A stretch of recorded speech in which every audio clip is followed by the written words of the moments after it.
Someone knocked at her door just as Victoria was about to leave her flat. It was strange because she hadn't heard the lift or anyone on the stairs. She quickly tried to put on her other shoe and nearly fell over. There were many unopened letters, probably asking for money, on the floor. She was late to work for the third time this month, and now she had a visitor. Great, she thought. She opened the door and tried to smile in a way that would say, "I'd love to talk, but sorry I can't." "And how are you today, Victoria?" the man at her door asked. "Good, I hope. If not, I bring you an eternity of warmth and best wishes from the wonderful director of my company." Victoria's smile disappeared. How did he know her name? "You know how I can be so sure?" he asked. "I am the wonderful director of my company." "I'm sorry," said Victoria. "I really have to go. I'm late for work." "Time." He sounded sad. That's what they all want. Time or happiness, which one would you like more of? "Listen, really," said Victoria. "I'm not interested, sorry." "We've got a special offer on," he replied. 25 years of extra life in exchange for eternity. Or, he smiled, double your happiness for the same price. "Price?" she repeated, confused. "There are no hidden charges. We take everything you have, forever." Victoria thought it was strange that he was wasting time on such a stupid joke. "Then I want 50 extra years or 4 times more happiness," she joked back. "Oh, you could," he said. "But I have to tell you the quality of the years goes down after 25. I recommend choosing happiness." He pushed the lift button for her. Of course, it was obvious that she was going down because it was morning and she was dressed for work. Okay, so her smart bag only had sandwiches in, not important papers, and her suit was second-hand. One day she'd think of a job she was good at, and that paid well. Sometimes Victoria felt as if her sister was the only lucky one in the family. Charlotte had her own prize-winning company, and she was married to the handsome and funny Peter. The only thing wrong with Peter was that he didn't have a twin for Victoria to marry. Even the way Charlotte met Peter sounded like a film. After a lot of bad luck, Charlotte was in a car accident. At first, the doctors said she would never walk again, but then a new doctor, Peter, started work at the hospital. With Peter's help, Charlotte was walking again in just a few weeks. Even he joked that no one had known he was such a good doctor before he met Charlotte. He asked her to marry him 2 months later. Half a year after the accident, Charlotte started her company, and now they lived in the most expensive part of London. Victoria was happy for her sister, of course, and she loved visiting their house and seeing their beautiful children, Gabriella and Angela. But sometimes it made her feel bad that she didn't have any good luck for herself. Remembering Charlotte's accident made her think, it was impossible to know what might happen in the future. But what if I get killed by a bus tomorrow? Then your perfect life will only last one day. Time or happiness, I can only offer one. I can't do miracles. Another company does those. Well, maybe you should change jobs, she said, and pressed the lift button herself. No, he said, I've tried working for them. Their sales team makes a very different offer. Have a hard life now, then be happy for eternity. Some customers like the idea, but honestly, it's much harder to sell it. The lift wasn't even moving, so she turned towards the stairs. She was going to be so late to work. But as she started down the stairs, she suddenly remembered something. "Oh no," she said, "Gabriella and Angela." Her little niece's birthday presents were still sitting on the kitchen table. There wasn't time to go back and get them now. "It's time you want, isn't it, Victoria? I always know," he called after her. I don't believe these stupid things you're saying, and I don't have time to talk to you. She stopped talking because she realized she was admitting that she needed more time. Then she screamed as he slid down the banister and suddenly appeared in front of her, floating in the air with his arms and legs crossed. "Aha," he said, "you want happiness instead." Victoria moved backwards and put her hand against the wall so she wouldn't fall. Now she knew who the strange man was. "I'm happy enough, thanks," she said, starting to run down the stairs. "Are you happy, Victoria?" he asked as he continued to slide down the banister with her. "Of course, your job is not bad. You don't mind that the pay is low and your boss hates you because you're always late. I'm sure you'll find the money to pay your rent just like you usually do." "You can't know that," she shouted. "Anyway, money doesn't buy happiness." "True, Victoria, true. It's love that makes the world go round." "Exactly," she said. 5 more floors to go." "I'm sure one day you'll meet someone," he said. "I don't need a man to be happy, so if that's all you're offering." "You're so clever, Victoria," he continued. "So few people understand that happiness comes from inside us, not from things we can buy or from other people. I see that you're cleverer than many of our customers." 25 years extra, then. "I can see it in you, Victoria. You won't waste them." "But 25 more than what?" "No, no, no." He turned the last corner with her. "I won't tell you how long your life is. We've tried it with customers and it doesn't work. When people know how long they are going to live, they don't enjoy their lives. I don't believe in any of this. Or in you." He jumped off the banister and held up something small and white. "Your sister didn't believe it either," he said. "Not until she had her accident. Here's my card if you change your mind." And he disappeared. Victoria was alone on the stairs, her mouth open in shock. Joanna Paresi was the last one left, the last living person in a family who had been market traders for hundreds of years. She was born in a village at the bottom of high mountains, and she had lived there all her life. At the top of the mountains, the stone fruit grew. In autumn, the fruit fell down the mountains. Most of the stone fruit got lost, and no one could find them again. But some fruit fell into a small valley. Joanna's family were the only people who knew about the valley. When the stone fruit fell from the trees, they were black and hard. It took 4 long months for them to become ripe. They turned from black to grey and finally to silver. Then people could enjoy the sweet sun-colored fruit inside. When it was ripe, the stone fruit was delicious. It was the most popular food in the region. On market day, people got up early and queued for hours to buy it. Joanna's family always had more fruit to sell than anyone else. Her family had made a lot of money by selling the fruit over the years. But they were not as rich as the market sellers who sold their products far away in the capital city. When Joanna was a child, she asked her mother, "Why don't we go to the capital city to sell the fruit? That's where the most important market in the country is." Her mother told her that someone had tried once and they had failed. But she didn't say any more. As the years passed, Joanna dreamed of selling stone fruit at the market in the capital. The spring after her mother died, she decided to go. It would take 4 long months to walk to the capital city. It was exactly how long it took the fruit to become ripe. It would be difficult, but it was possible. When the people in the city tried stone fruit for the first time, they would love it. And best of all, they would pay a lot. She would earn more money than ever before. Joanna walked all the way to the capital city.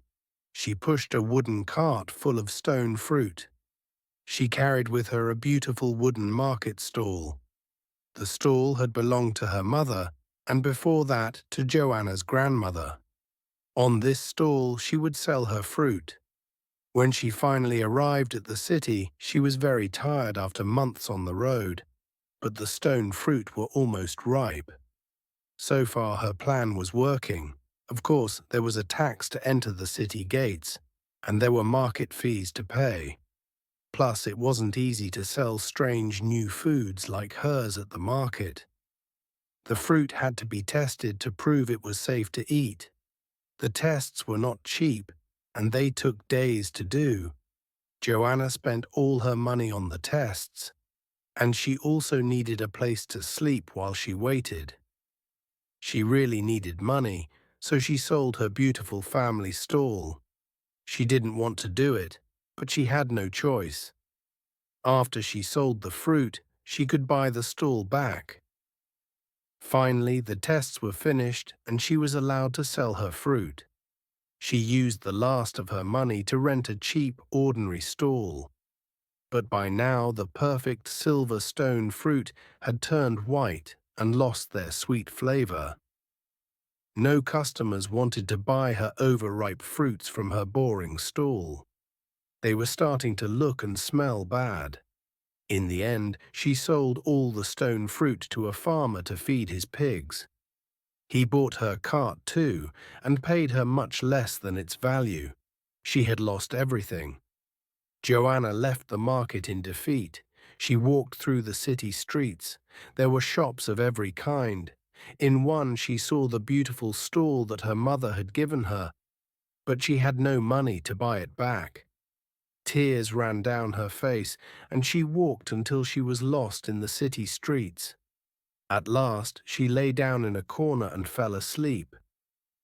When Joanna woke again, it was dark, but there was something even darker on the wall opposite her.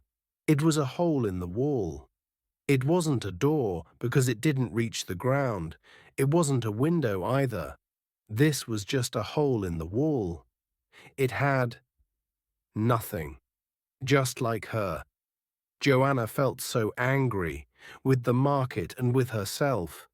She pulled off one of her boots. It was full of holes from her long journey. She threw it across the street at the hole. It disappeared into the hole, but there was no sound as it landed. The boot was gone. It was just one more thing that she had lost by being stupid. Tired and sad, she closed her eyes on the world. But then she heard a sound. She opened her eyes again. There was something shiny on the ground. It was a coin, a single penny. It was enough to buy a meal. It was definitely worth more than her old boot. It must be a joke, she thought. She waited for someone to come out and start laughing at her. But nothing happened. She pulled off her other boot and threw it after the first. She saw it fly through the hole into nothing. But this time she saw another coin fly back out, then a second and a third. Joanna picked up the nearest coin. She held it close to her face. It was real. She picked up the other coins, 3 pennies. She could buy new boots now. She took off her belt and threw it at the hole. In it went, and more coins flew back out. She picked those up too and counted them. 10 pennies, enough for new boots and a simple belt. Excited, she quickly took off her traveling coat, her jacket, and both socks. She threw each one into the hole. When the sound of metal falling on the ground ended, she had a small pile of coins. She counted them over and over through the rest of the night. When morning came, the hole in the wall had disappeared. Perhaps she had lost her mind as well as her fruit, her cart, and her mother's stall. Fine, she didn't care. She had 38 pennies, and if you're a good trader, all you need is somewhere to start. Joanna was now a very unusual trader. She had no shoes, socks, or coat. She went from shop to shop. With her pile of pennies, she bought a large bag, a long shirt, a pair of broken wooden shoes. All the old, broken, or useless things the other traders would sell her. When she had spent all her money, Joanna returned to the street where she had spent the night. All day she sat there, looking at the empty wall opposite. People walked past her, some felt sorry for her, others wondered what she was doing. But most people didn't pay her any attention. In the middle of the night, the hole in the wall appeared again. Joanna was happy that she hadn't imagined it. She opened the empty bag in front of the hole. Then, one by one, she threw things into the hole. Even the wooden shoes went in. The only thing she didn't throw in was the bag. When the sun rose in the morning, the bag was full and heavy with coins. Joanna bought new clothes with the money, a good hat, shirt and trousers, boots to take her home, a thick coat for winter in the mountains, and a new, bigger bag. She had enough money left to do some shopping at the market too. She bought silk carpets, fine wool, bags of spices and more. After a busy day, she returned to one special shop. There she bought back her mother's stall, and then she went back to her lucky street with all the beautiful things she had bought at the market. She sat down for one last night, waiting for the hole. When the hole appeared again, she started throwing the spices into it. Then she threw the wool and silk and the other things. Silver and gold coins flew out of the hole into the bag. Soon her bag was filled with more money than she had ever known. For a moment she thought about throwing her family stall into the hole as well, but then she had a better idea. The hole had always given her more than the value of the things she threw into it. So what about the gold and silver coins? What would the hole give her if she threw all the money in? What could be worth more than all the money she had? Maybe she would never have to sell stone fruit again. Joanna lifted the heavy bag of coins. She began to move the bag backwards and forwards, faster and faster. And then she threw it. 5 coins came out of the bag and fell by Joanna's feet. The others flew into the hole. Joanna waited and watched the hole, but this time nothing came back. There was a tax to leave the city. Joanna's last 5 coins were just enough to pay it. She walked out in her good boots and new clothes. On her back, she carried her mother's stall. She walked all day and she slept well at night. She was happy to be going home. As she got further and further away from the capital, she could see the mountains of home. They looked more beautiful than ever. Her pockets were empty, but her heart was full. Sometimes she met other travelers on the road. When she saw them coming, she put up her beautiful family stall. The only thing she had to sell was her story. She only asked people to pay a penny or two to hear her story. If they didn't have any money, she asked for some food or drink. No one believed her story was true, but they believed the lessons her story contained.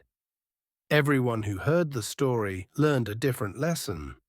For some people, the lesson was, be happy with what you have, or if you want more than you need, you will lose everything.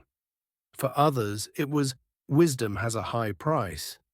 For Joanna, the last trader in her family, the lesson was different. It was the answer to her question.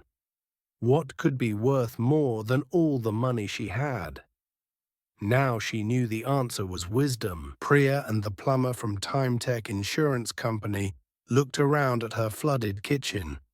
She hadn't been to the house for weeks. A few months ago, she had moved back to live with her parents to save money because Charlie's hospital bills were so high. She had hoped to sell the house before this, but so far no one had been interested. Someone was coming to see it tomorrow, the first person in 4 months. She really needed them to buy it, but no one would want it now. She guessed the water had been in the kitchen for ages because it smelled like old fish. "Ew," said Charlie at the horrible smell. He held his nose and made a silly face, the way 5-year-olds do, and then he started to cough.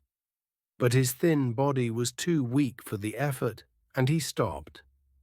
Priya felt even worse about the situation.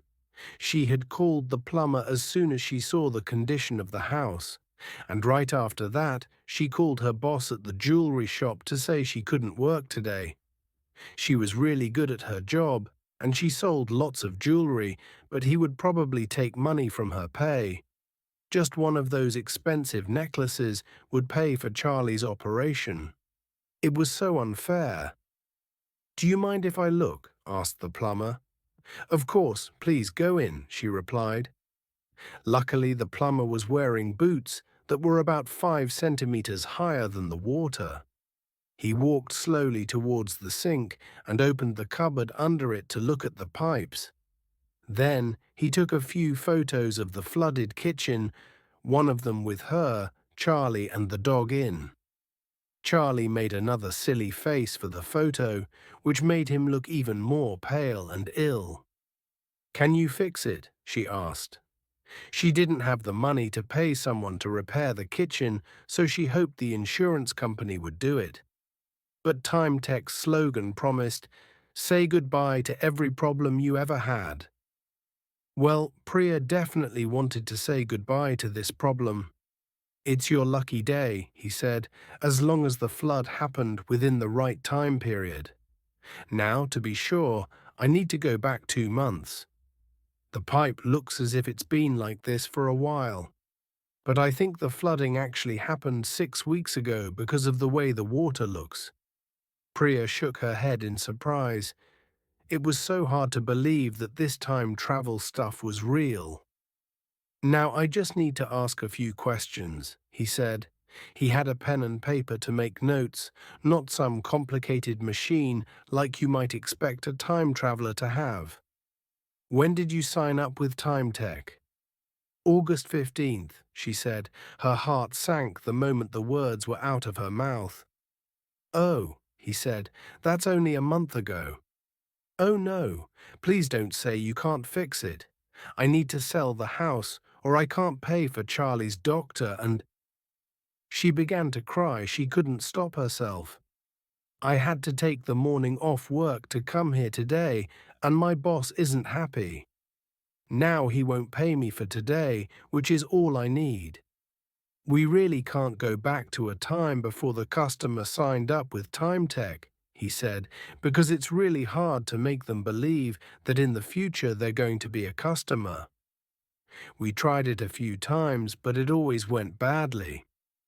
"Oh, I'm sure I'll believe you. I was thinking about signing up for a long time before I finally did it," she said. "Say goodbye to every problem you ever had, right? I certainly have a lot of problems."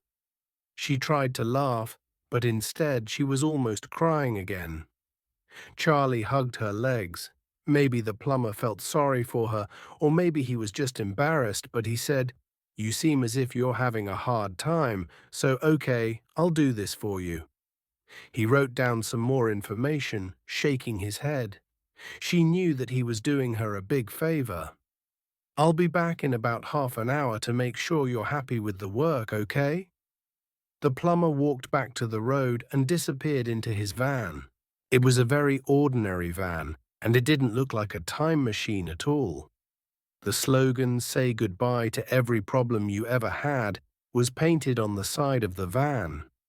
It had an asterisk next to some smaller writing underneath, but she couldn't read it from where she was. Obviously, they couldn't wait in the disgusting, flooded kitchen, so they sat outside. Charlie was too tired to run around the garden. Instead, he watched the dog trying to dig a hole next to the "For Sale" sign. She went closer to the van and read the small writing under the slogan. TimeTech only solves problems involving objects. We cannot change situations that happen because of people and their actions. Ah, now she remembered. TimeTech had been in the news after 12 of their customers went to prison. TimeTech had now added asterisk next to the word "every" in their slogan. Just as she was looking at it, the van door opened. "All fixed," the plumber said, smiling. "Was I surprised to see you?" Priya asked. "Yes, at first, but that's why the photos are so useful. People always believe me when they see themselves in the pictures. You said you couldn't believe you were using TimeTech so soon after signing up." "Let's see. Let's see." Charlie jumped up and down with a new energy. Priya opened the house door, and just like TimeTech promised, her problem was solved. The kitchen was dry, tidy, and smelled normal. "Wow," said Charlie. Priya agreed. "It's as though the flood never happened," she said to the plumber. He laughed. "It didn't happen," he said. "I put your new pipe in on 17th July, and that solved the problem before it could happen. It would be more accurate to say the flood unhappened. But don't think about it too much. Time travel is confusing." Priya shook her head. She couldn't believe what had just happened. Or unhappened. 2 months earlier, Priya was also shaking her head, and she also couldn't believe what had just happened. In one way, of course, nothing extraordinary had happened. A plumber had fixed a pipe in a few minutes. Except the pipe wasn't broken, yet, and the plumber had come from the future. Well, she was glad that future Priya was going to sign up with TimeTech. She had heard a bit about them, but now she really understood what the company did. "Say goodbye to every problem you ever had," the slogan on the van outside her house had said. There was some smaller writing underneath, but she hadn't been close enough to read it. It was amazing. Solve all your problems with time travel. She hadn't believed the plumber was telling the truth at first. But when he showed her the photo from the future, she knew it was true. The photo showed Charlie looking so pale and thin. It broke her heart to see how much worse her little boy would get in the next 2 months. "I've certainly got a lot of problems," she thought. The biggest was money, of course. Since Charlie had got ill, she had spent all her money on doctors and medicine. But he still needed an operation, and if he didn't get it, she didn't want to think about it. She had very little time, and she needed money. A lot of it. Until today, she thought selling the house and moving in with her parents was the only way to get enough money to make Charlie better. But now, thanks to TimeTech, she had a better idea. She knew stealing was wrong. Time travel didn't change that. "But my boss is horrible to me," she thought. "And anyway, he's so rich he won't notice if a couple of £100,000 necklaces disappear. And if I do get caught, well, TimeTech will make it unhappen and get me out of prison. Maybe they would help her put the jewelry back, or go back in time and show her a photo of herself in prison, or whatever it was they could do." She'd seen her kitchen with her own eyes. TimeTech's insurance was the best insurance you could ever have. As they waved the plumber goodbye, Charlie ran back into the garden. He played with the dog, who had found a ball in the kitchen. "Where's the for sale sign gone, Mum?" he asked. "Did the plumber take it away?" "Something like that," said Priya. She smiled as she watched him running around. His legs were strong, and his little fat face was pink. The operation was a success, she thought. Her old worries were gone. But now that she had read the small writing on the TimeTech van, she had a new fear, that any moment the police would come, and she would be the 13th person in prison. TimeTech couldn't solve every problem. She had been crazy to imagine they could. So far, it seemed as if her boss hadn't noticed the missing necklaces. She hoped her luck would last.